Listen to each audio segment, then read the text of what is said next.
Great. Well, welcome everybody to our Harp Column 30-day practice challenge live event, day 12. Oh, it looks like our other guest, Joel, just got here, so we'll welcome him in. Kim, I'm going to pin him while you go through our daily announcements here. Yeah, well, welcome everybody. We are so excited to have you back to another 30-day practice challenge live event. I hope everybody's weathering through. We're kind of getting to the midway point, which is always a little, I think everybody's always a little not quite sure how it's going to go for the rest of the month. So we're excited to talk to our two special guests to find out how they approach practicing. It's still not too late to sign up. If you know anybody that would like to be involved, you can send them a link to sign up, and we'd love to have them join. And just as a reminder, as always, if you want to access some of the content that we've been sharing throughout the challenge, you can subscribe to Harp Column Magazine or join Harp Column Academy to get full access to all of that content that we've been sharing. But we have two special guests that we'd like to welcome today. Allison, do we have an order here? Do we want to just jump right in? We can jump right in if we want to start. I think Kirsten is first on our list here, so if you want to give an introduction for Kirsten, we'll go ahead and get started. Sounds great. So, Kirsten, I have known you for quite a while. We've been kind of interacting through various channels of the harp world. But I was really excited to hear you're a recording artist. You have a lot of recordings already out, but your latest recording was nominated for a Grammy. So this is like huge That's news correct. for the harp. And that's Kuravinda. Am I pronouncing that right? Kuravinda, that's correct. Kuravinda. Yes. Okay. So that's really exciting. It was nominated in the Best New Age category. And in addition to being a recording artist, you're quite a prolific performer. You've performed in Broadway and for numerous headliners all over New York City and in Nashville. So we're really excited to have you here today to give us some tips. And you are also another one of our freelancer featured artists in 2025. Right. And that was in our September-October 2025 issue. Allison will paste that link in the chat. And your music is available on Harp Column Music, so that's really exciting. And we would love to ask you some questions. Sure. Yeah, so today's theme for the practice challenge is to record, or today's tool, I should say, is to record 5 minutes of practice and then watch without sound and note what you observe. So I'm just curious if you ever record yourself when you practice, and if you find that to be a valuable tool. I think it's an absolutely valuable tool. I think that we don't necessarily look in the mirror when we're practicing, right? So there's a lot of benefit to being able to record yourself. And without the sound, I think you see a lot of potential problems with your technique, or maybe you're not lifting up and off of the strings as far as you could, or potentially you could see yourself, hunching over at the harp instead of sitting up straight.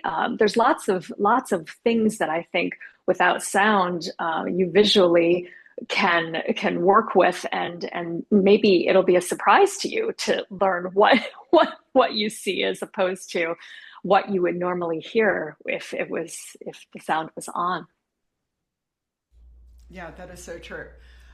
It's always enlightening, that moment where you record yourself and go back and play it, and sometimes you're really pleasantly surprised. Yes. And sometimes not so much, but do you have, so I mentioned earlier, we're nearing the midway point of the practice challenge, which is always, it's kind of a nice little hurdle to get over. Do you have any tips that you can give people for how to stay on focus at this time? Well, I think one of the things that students and adults and professionals all tend to make the mistake of is not taking breaks. And I think breaks are really important in the practice, schedule. because your brain needs a little bit of time to reset and to absorb what you might have just worked on for 20 to 30 minutes, maybe 40, you know. So when you're learning a new piece specifically, you should take shorter breaks. But if you're learning something and you're maybe midway through it or maybe even towards the end of it, take a longer break of 10 to 15 minutes and then go back and try to play a different part of the piece than you were working on when, you know, before you took the break. So in other words, if you have, you know, the first 2 pages that you're working on for the first 40 minutes, take the break and then come back and choose something in the middle and work on that. And this allows the brain to actually really focus on those sections and partition the brain off to those particular sections. And I find that that's really helpful, especially when you're feeling like you're, you know, beaten down a little bit and maybe don't have a lot of motivation, and being able to get up and move away from the harp and actually get a sip of water or, you know, just take a time out is very valuable.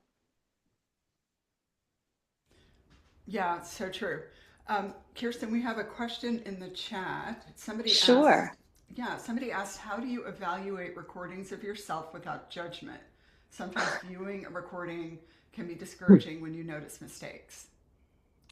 Yes, that's very true. I think with audio recording, which is most of what I do, it's sometimes very difficult to listen back to what you've just done. But I've learned that you know, you have to think of the end goal and the result of what you have just recorded. The beauty of recording is that you can always do it over. And you have multiple, you know, options to retake what you have done if you've made a mistake or if you just don't like the way it turned out, right?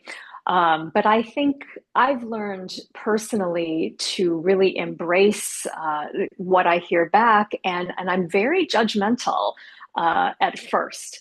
And then once I've listened to it a few times and I'm confident that it's the take that I really want to keep, then I can listen to it with open ears and an open heart and accept it, you know, for what it will be for other listeners as well.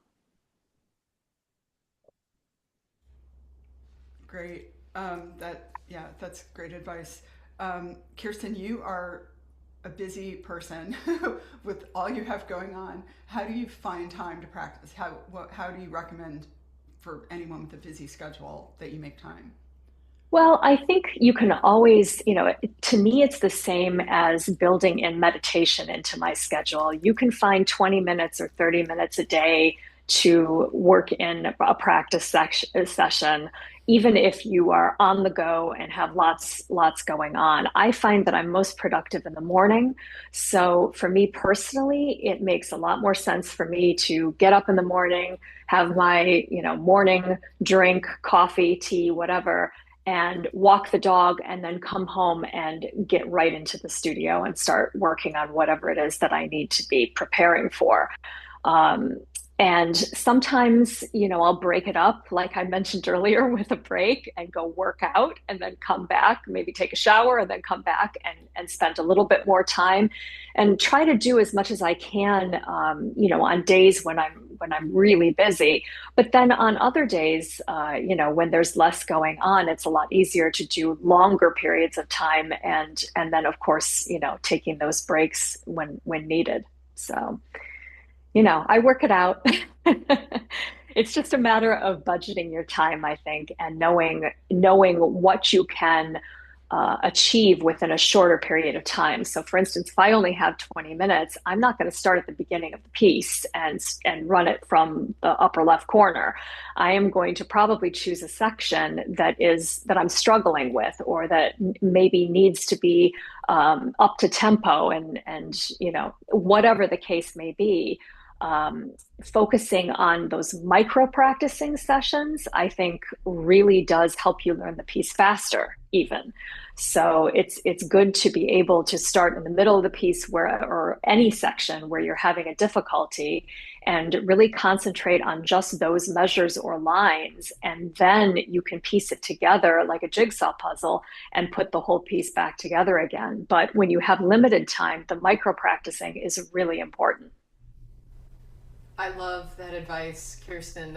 It's so helpful to hear these great different perspectives on practicing and getting a sense of how somebody even as busy as you with the schedule you have managed to make the most of the practice time you have, which is all about, that's all what we're all about here at the Practice Challenge, which is like committing to even that small amount every single day and seeing how much you can get done in that time. So that's really helpful. Thanks for that. Great. Yeah. Well, we're going to turn our attention over to our other special guest today, which is Joel von Lerber. Joel, where are you joining us from today in the world? Well, good evening from China. I am really sorry to everyone that I'm a bit late. I really tried my VPN on my iPad.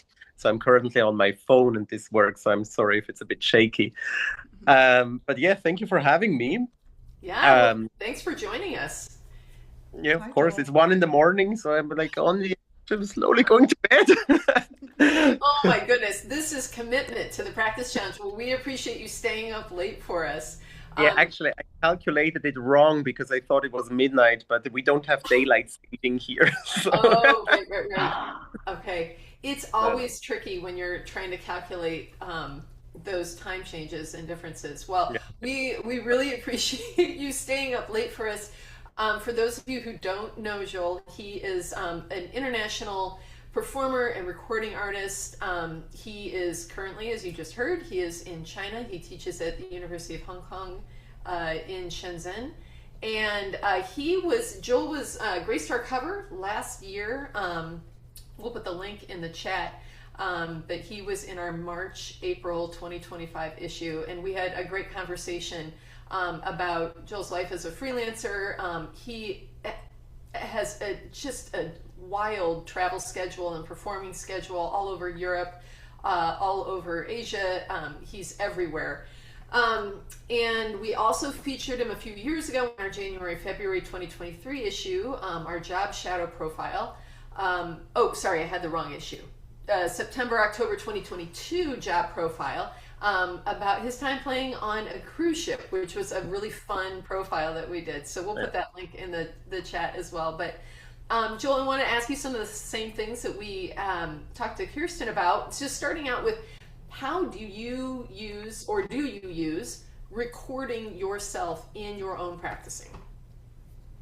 So, I mean, I'm quite active. I used to be more active to post videos on Instagram. And so automatically, obviously, I don't take the first take. So I'm forced to listen to myself, even though actually I try to take a lot of takes from my live concerts as well. And I mean, I am very judgmental as well about my own playing, as everyone is. And I always try to find the joy in 30 seconds where I think, yes, the musicality flowed really well. And I mean, we have all listened to live harp performances, and we just have to admit it's a very challenging instrument. It's very difficult. And so you have to be a bit nice to yourself, I think. And what I do, I never listen to myself. I mean, like what Kirsten just said, actually without sound, to be honest, could be interesting. But I just listen to it. And for me, it's very important that it's not only, of course, we try to play no mistakes, but what does it mean, no mistakes, a perfect playing? There is so much more than just playing the right notes. You want to have a good sound. And then for me, is the flow very important. So sometimes I even publish something that has maybe a little mistake in it. And I think it's totally fine. Because most of the people probably don't even finish the video anyways. They just swipe away after 4 seconds and don't go to 29 seconds. And so I don't do it as an active practice, if that was the question. For me, it's just like I like to share my videos. and I like to reach an audience for this. Yeah, no, that makes sense. So you also, like Kirsten, have a very busy schedule with lots of travel. How do you find the time to practice, especially if you are touring or traveling? I have to say, lately it has become really challenging. I mean, since I have started with this teaching position, I'm literally constantly in a jet lag or traveling or in a lounge or in the plane. And there's a bit the danger for me, since I'm a soloist, I can always put my own pieces. And most of the time, even when I get asked to play solo with orchestra, they ask me, what concertos would you like to play? And then I can say like this, and this, or this. And so I have to challenge myself a bit more to really practice new pieces. Currently, I have something. I'm gonna perform a project with the Berliner National Ballet, and I have to play on stage, and I have to memorize the music. And I'm very excited about the project. But then I got the scores, and I was like, oh my god, it's really difficult, complicated, and I have it since for months, but I always like postpone it. And now I really started. I mean, as Kirsten said, you find your 20 minutes a day. I just started to put it in sections, first of all. So I made like point one, and then like point two, point three, like saving points in a piece, you know. And then I played every day. I played this through, and then I put the stand away, and I tried to memorize it like this. And then the next day after I know this, I don't start anymore at one, exactly what she said as well before. Then I start at point three, and you know, it's a slow process with difficult music. I mean, but yeah, in sections, and whenever I have time, I usually also, I'm pretty distracted. I think you have to know yourself. I mean, I think I'm a bit an ADHD person, so I can practice for 10 minutes, and then I'm on the phone, and then I'm watching something, and then I'm practicing 5 minutes, and then I'm again completely somewhere else in my brain. But for me, this works. I reach my goal like this. I know there are other people for whom this doesn't work. There are people who have, for instance, a practice schedule. I never had this in my entire life. I cannot follow this personally, but I know my deadlines. I know what I have to fulfill, and the more pressure I have, the better it works. Kind of. Well, I love the honesty, and you're so right. I mean, you got to know yourself and what works for yourself. And so I'd be curious to hear if people want to throw in the chat what practice tips so far, or the daily challenges, what have been helpful. Because not all of these 30 tips that we give throughout the course of the month are going to be helpful for every single person. But even if you can find a couple over the course of the month that you find useful and effective for you, I think that's that's a great takeaway for a month of a practice challenge. So if anybody wants to throw those in the chat, we'd love to hear what's been working for you. But Joel, so I'm curious, when you do sit down, you said you're kind of a little bit everywhere bouncing around, but do you have any sort of routine for when you sit down? Is there any first thing that you always do when you sit down to practice? Okay, I'm not warming up every day with the same exercise. I know some people like to do that if you want to do your daily dozen every day, or even though I tell my students, actually, I mean, especially my bachelor students, for instance, I love the La Rivière studies. I mean, I encourage them to do this every day to get a nice sound, to get a good technique, but I really don't have so much time. So I start with slower parts to warm up a little bit, and then I just jump into the piece. And yeah, you just have to be attentive. And if you are like really focused in those 20 minutes, you can actually achieve quite a lot. And what I have started to do, what I really don't like, I mean, I really hate it, to be honest, to practice mentally. I'm really, but sometimes I'm in the plane now for this ballet project. I check the partiture, I check it, and I analyze it a bit. Okay, what is the harmony? It's not fun. It's really not fun, but it definitely leads to improvement. I mean, so for instance, I wasn't touching a harp at all, but I checked it like 3 times. I forced myself for my trip from Berlin to China to go through the whole music, like actively listening to the music while I was checking the score. And then it kind of really progressed. So this does work. It's not so much fun. So, but I can recommend it if you're struggling with something, especially in memorizing. It's working. Yeah. Might not be fun, but it's effective. Well, Not fun. we'll take that, right? There's a question in the chat, Joel, for you. Lori is asking, do you feel intimidated, nervous, or anxious about this piece for the ballet? How do you manage that? And also, how did you build that ability to thrive under so much pressure? Okay, yes. I mean, there is a pressure. I have the first rehearsals in 6 weeks, and I'm like, but I'm already very secure now. If you are really insecure about something, it means you haven't practiced it enough, actually. And usually meanwhile, I have a lot of experience on stage. Of course, sometimes still you get nervous, but I know the pieces that I perform. So I think I just have to practice it a bit more, and then this will be no problem for me. And what was the other question? What was the second one, the last one? The other question was, how did you build the ability to thrive under so much pressure? I'm kind of maybe a bit a competitive person. I mean, meanwhile, to be honest, the older I get, the less competitive I am. But when I was younger, I really enjoyed those. I enjoyed always to perform for people, and I never had the kind of stage fright I think that others experience. So I would very often do kind of the minimum, and knowing actually there's quite a lot of risk in this piece. I don't know if I can memorize it, but I would also enjoy to just jump then a page in the concert and just like improvise over it a bit. So I think I kind of didn't take it too serious somehow. And of course, now for this ballet project, obviously, or when I'm playing solo with orchestra, I have to take it seriously. Otherwise, I will not get invited anymore, or the whole orchestra has to stop. So there is just one way. You have to really know your stuff well. Mm-hmm. Yeah. Yeah, that's great. Joel, And I always smile a lot when I talk to you. It's just it's good stuff. I think really if you're insecure about pieces, analyzing harmonies. It's like I just played Boieldieu now, and I've played it so many times, but it's always a challenge. But actually, meanwhile, I really know everywhere exactly here is E minor, here is C major, here it modulates into this tonality.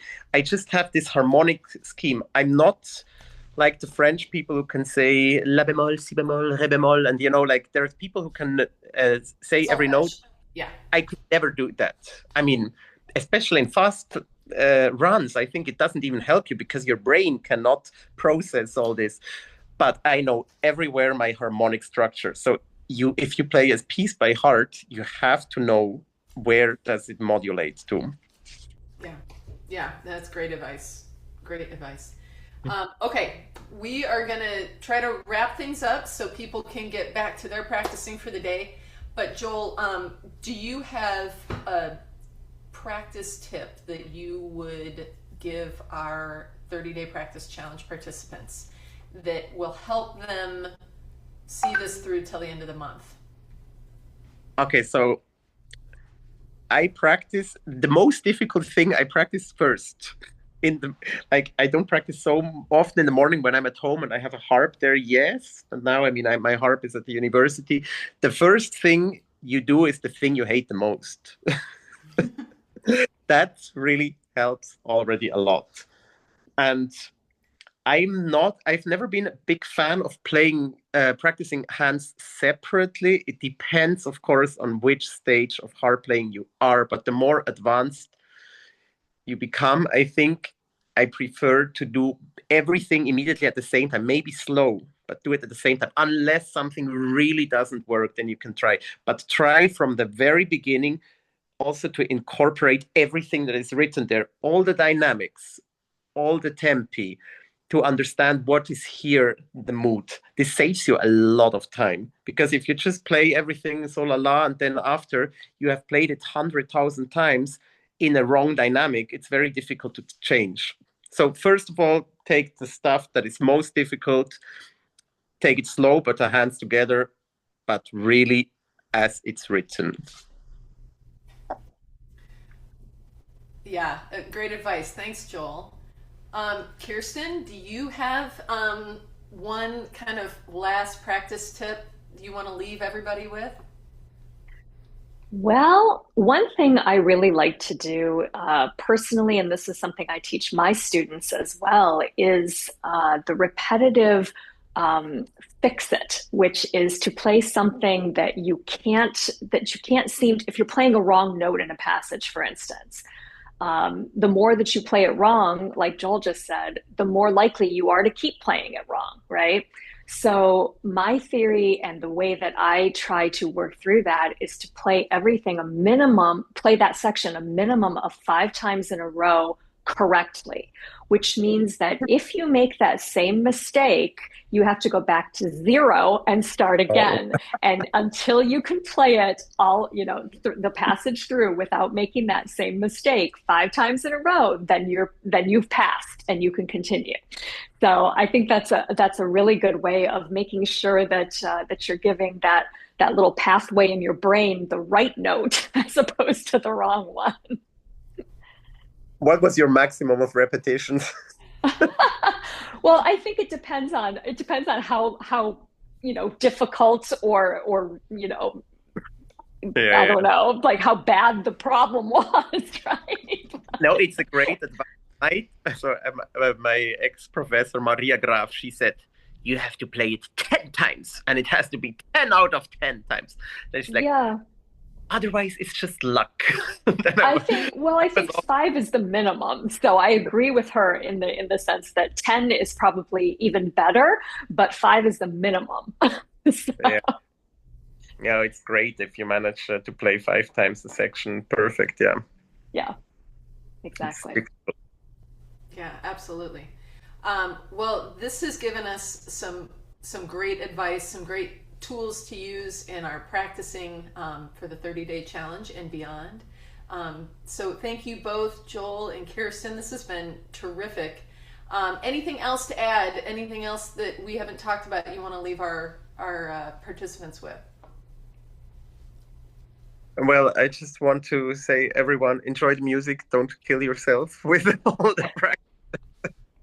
I mean, at the end of the day, really, it should be a pleasure and fun and a privilege, actually, that we can play the harp, I think. And we all try to make it better immediately. I also don't have patience, but it's really, the progress happens really also sometimes in between. It's what Kirsten said with the breaks. I mean, I don't think the breaks should only happen like 10 minutes in between. Sometimes you can put a piece away for 2 weeks and then it gets better. And actually, that's right. Enjoying it makes the piece much better. Very true. Great. Yeah, I'd have to agree with that. I think the more that you can enjoy what you're doing and not feel beaten down if you can't learn it right away. I mean, I think the frustration is that's when you need to get up and walk out of the room. It's when the frustration settles in. And just remember that music is meant to be enjoyed, and it's a beautiful thing to be able to play music and hear yourself playing music and sharing it with others. So that's great. That's a great note to leave this chat on, I think.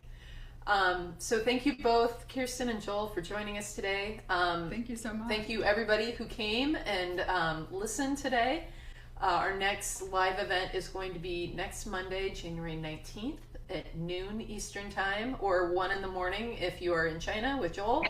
We're going to have 2 more special guests. Elizabeth Planck and Li Shantan will join us and give us some of their practice advice.